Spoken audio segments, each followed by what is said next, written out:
Hello दोस्तों, स्वागत है आपका अपना YouTube channel the career zone में।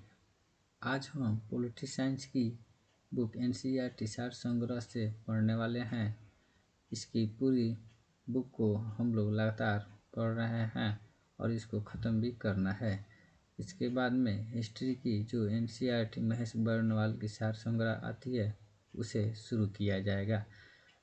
अगर हमारा वीडियो अच्छा लगे तो चैनल को सब्सक्राइब करें, वीडियो को लाइक करें और अपने दोस्तों के साथ में शेयर करें। चलिए तो आप हमारे साथ बने रहें, हम शुरू करने वाले हैं। चलिए तो शुरू करते हैं। लोकसभा के सदस्यों की संख्या 525 से बढ़ाकर 545 किस संविधान संशोधन द्वारा कर दी गई? तो ये 41वें संविधान संशोधन के द्वारा किया गया है। लोकसभा को कार्यकाल पूरा होने के पहले किसके द्वारा भंग किया जा सकता है? तो ये प्रधानमंत्री की अनुशंसा पर राष्ट्रपति के द्वारा। किस राज्य में लोकसभा में अनुसूचित जनजातियों के लिए सर्वाधिक सीटें आरक्षित हैं? तो ये मध्य प्रदेश में है। टोटल 6 सीटें हैं। पॉइंट है, लोकसभा का कार्यकाल आपातकाल घोषणा के दौरान एक बार में 1 वर्ष तक के लिए बढ़ाया जा सकता है। नेक्स्ट है, लोकसभा में 2 आंग्ल भारतीय सदस्य कौन मनोनीत करता है? तो ये भारत का राष्ट्रपति मनोनीत करता है। लोकसभा चुनाव में निर्वाचित होने के लिए किसी व्यक्ति की न्यूनतम आयु कितनी निर्धारित की गई है? तो ये 25 वर्ष निर्धारित की गई है। चलिए तो शुरू करते हैं। आगे देखिए, लोकसभा की वर्तमान सदस्य संख्या कितनी है? तो लोकसभा की वर्तमान सदस्य संख्या 545 है। नेक्स्ट है, लोकसभा एवं राज्यसभा के सर्वाधिक प्रतिनिधि भारत के किस राज्य से आते हैं? तो ये मध्य प्रदेश राज्य से आते हैं। मध्य प्रदेश के पश्चात लोकसभा में सर्वाधिक सीटें किस राज्य में है? तो ये महाराष्ट्र में है, कुल 48 सीटें। पॉइंट है, राज्यसभा एक अस्थायी सदन है क्योंकि इसे विघटित यानी समाप्त नहीं किया जा सकता। क्षेत्रफल की दृष्टि से सबसे बड़ा लोकसभा निर्वाचन क्षेत्र कौन सा है? तो ये लद्दाख है। पॉइंट है, भारत की संचित निधि पर भारतीय व्यय। तो ये पहला है। पॉइंट, राष्ट्रपति के वेतन भत्ते एवं उनसे संबंधित अन्य व्यय, राज्यसभा के सभापति, उपसभापति, लोकसभा के अध्यक्ष और उपाध्यक्ष के वेतन तथा भत्ते। ऐसे ऋण या भार जिनका दायित्व भारत सरकार पर है। नेक्स्ट है, उच्चतम न्यायालय के न्यायाधीशों के वेतन भत्ते एवं पेंशन तथा उच्च न्यायालय के न्यायाधीशों की पेंशन। नेक्स्ट है, भारत के नियंत्रक एवं महालेखा परीक्षक का वेतन भत्ते एवं पेंशन। नेक्स्ट है, ऐसे अन्य व्यय जो संविधान सभा संसद द्वारा निर्मित किसी विधि द्वारा इस संबंध में भारित घोषित किया जाए।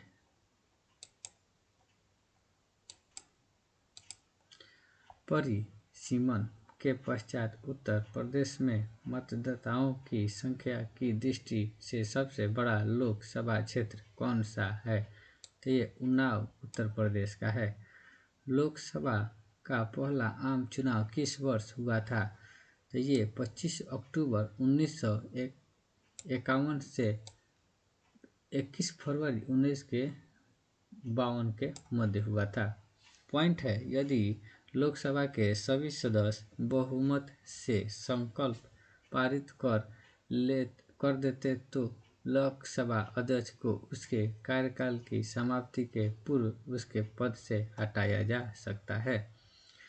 1 वर्ष में लोकसभा के कम से कम कितने सदस्य बुलाए जाएं या तो 2 बुलाए जाएं।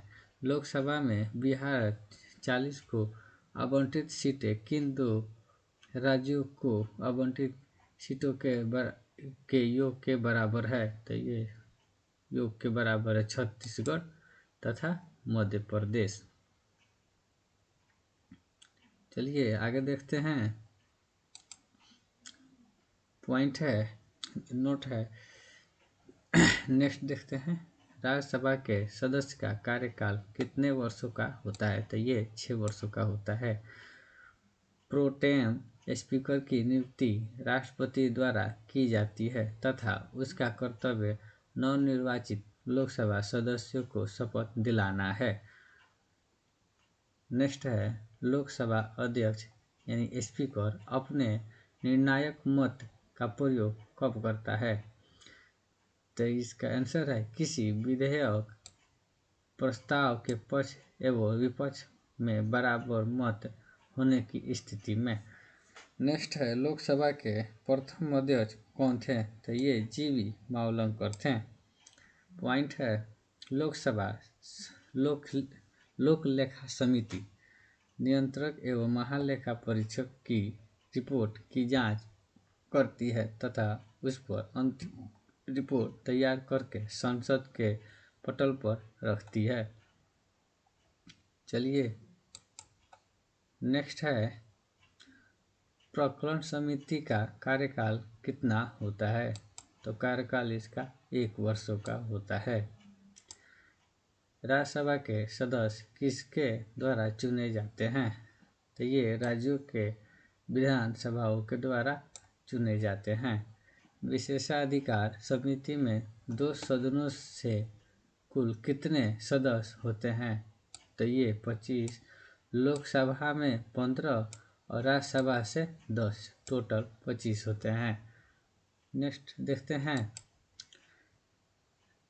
पॉइंट है, संसद में सरकारी विधेयक मंत्री द्वारा जबकि गैर सरकारी विधेयक मंत्री के अतिरिक्त किसी भी सदस्य द्वारा प्रस्तुत किया जा सकता है।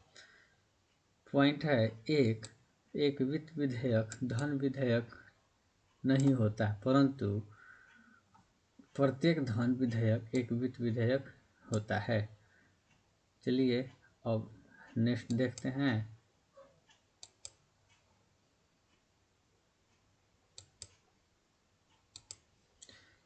राष्ट्रपति द्वारा राज्यसभा में कितने व्यक्ति मनोनीत किए जाते हैं? तो कुल 12 व्यक्ति मनोनीत किए जाते हैं।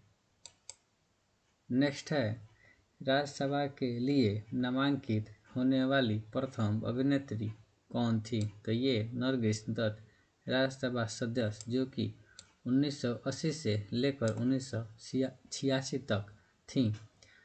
नेक्स्ट है, लोकसभा की प्रथम महिला अध्यक्ष कौन थी? तो ये मीरा कुमार जी थी, 4 जून जो कि है 2009 से लेकर 4 जून 2014 तक। चलिए पॉइंट है, राज्य विधानसभा में कोई भी धन विधेयक राज्य के राज्यपाल की प्रस्तुति के बिना या अनुमति के बिना प्रस्तुत नहीं किया जा सकता है।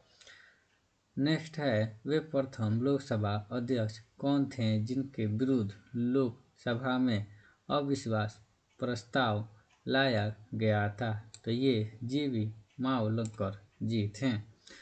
लोकसभा का सचिवालय जिसके नियंत्रण में होता है वो होता है लोकसभा का अध्यक्ष। भारतीय राजनीतिक व्यवस्था में कौन सर्वोच्च है? तो यहाँ संविधान है।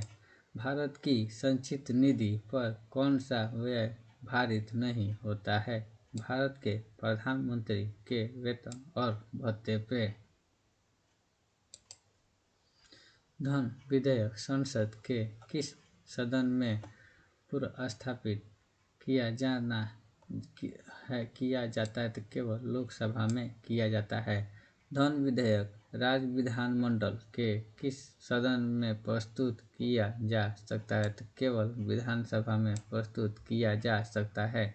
बजट की रूपरेखा किस विभाग के द्वारा तैयार की जाती है? तो ये आर्थिक कार्य विभाग के द्वारा तैयार की जाती है। करों और सरकारी कागज के निर्वाह में हुई अन्य प्राप्तियों से संघीय सरकार को प्राप्त करने वाला राजस्व किस निधि में जमा होता है? तो भारत की संचित निधि में जमा होता है। आर्थिक सर्वेक्षण प्रतिवर्ष संसद में कब प्रस्तुत किया जाता है? तो आगामी वर्ष के बजट के प्रस्तुतिकरण से पूर्व किया जाता है। कोई विधेयक धन विधेयक है अथवा नहीं, इसका निर्णय कौन करता है? तो ये लोकसभा का अध्यक्ष करता है। पॉइंट है, भारत की संचित निधि से धन निकालने के लिए संसद का अनुमोदन अनिवार्य है।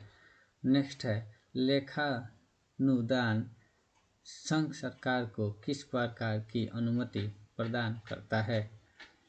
चलिए आगे, निश्चित अवधि के लिए भारतीय संचित निधि से धन निकालने की, चलिए आगे देखते हैं।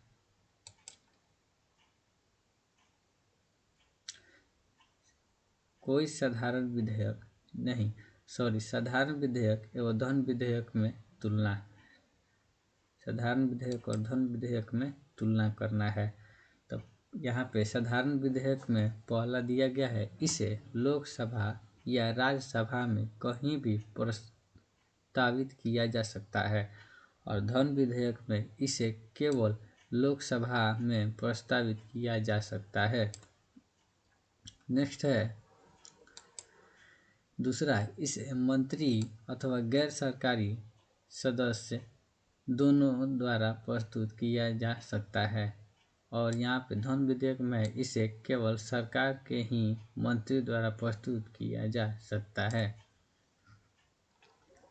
नेक्स्ट है 3 नंबर, इसे सदन में प्रस्तुत करने से पूर्व राष्ट्रपति की अनुमति की आवश्यकता नहीं है, और धन विधेयक में इसे सदन में राष्ट्रपति की संस्तुति से ही पुनः स्थापित किया जा सकता है, बगैर इनके संतुष्टि का नहीं किया जा सकता। साधारण विधेयक में 4 नंबर में है, इसे राज्यसभा द्वारा संशोधित या अस्वीकृत किया जा सकता है, और धन विधेयक में इसे राज्यसभा द्वारा संशोधित या अस्वीकृत नहीं किया जा सकता है। चलिए आगे देखते हैं। 5वें में है, इसे राज्यसभा अधिकतम 6 माह के लिए रोक सकता है, और यहाँ 5वें में है, धन विधेयक में इसे राज्यसभा अधिकतम 14 दिनों के लिए रोक सकता है। साधारण विधेयक में दिया गया है 6 नंबर पे, इसे राज्यसभा में भेजने के लिए लोकसभा अध्यक्ष के द्वारा प्रमाणित किए जाने की आवश्यकता नहीं होती, और धन विधेयक में 6 नंबर पे है, इसे लोक अध्यक्ष के द्वारा धन विधेयक के रूप में प्रमाणित किए जाने की आवश्यकता होती है। चलिए आगे देखते हैं। साधारण विधेयक में 7वें नंबर पे, दोनों सदनों में असहमति की स्थिति में राष्ट्रपति दोनों सदनों की संयुक्त बैठक बुला सकता है। इसे दोनों सदनों में पारित होने के बाद राष्ट्रपति के हस्ताक्षर के लिए भेजा जाता है, और धन विधेयक में इसमें दोनों सदनों के बीच असहमति का कोई अवसर ही नहीं होता, इसीलिए संयुक्त बैठक का कोई प्रावधान नहीं है। इसे केवल लोकसभा से पारित होने के बाद राष्ट्रपति के हस्ताक्षर के लिए भेजा जाता है। 8वें नंबर पर दिया गया है, ये विधेयक लोकसभा में अस्वीकृत होने पर सरकार को त्यागपत्र देना पड़ सकता है, इसे यदि इसे मंत्री ने प्रस्तुत किया हो तब। आगे दिया गया है इसमें यह विधेयक, धन विधेयक में दिया गया है 8वें नंबर पर, यह विधेयक लोकसभा में अस्वीकृत होने पर सरकार को त्यागपत्र देना पड़ता है। चलिए आगे देखते हैं। 9वें नंबर पे दिया गया है, इसे राष्ट्रपति के द्वारा स्वीकृत या अस्वीकृत किया जा सकता है। और धन विधेयक में है, इसे राष्ट्रपति के द्वारा स्वीकृत या अस्वीकृत किया जा सकता है, परंतु पुनर्विचार के लिए नहीं लौटाया जा सकता। पॉइंट है, धन विधेयक एवं संविधान संशोधन विधेयक के संबंध में दोनों सदनों की संयुक्त बैठक नहीं बुलाई जा सकती है। इसी के साथ में दोस्तों ये ख़त्म हुआ, और नेक्स्ट वीडियो में हम आपको इंडियन पॉलिटी के और भी जो बचे हुए हैं उन चैप्टरों को लेकर के आएंगे। दोस्तों आप हमारे साथ वीडियो में बने रहें, चैनल को सब्सक्राइब कर लें और वीडियो को लाइक करते रहें। अगर कुछ गलती होती है तो आप अपना सुझाव कमेंट बॉक्स में दे सकते हैं। इसी के साथ में हम वीडियो ख़त्म करेंगे। जय हिंद, जय भारत।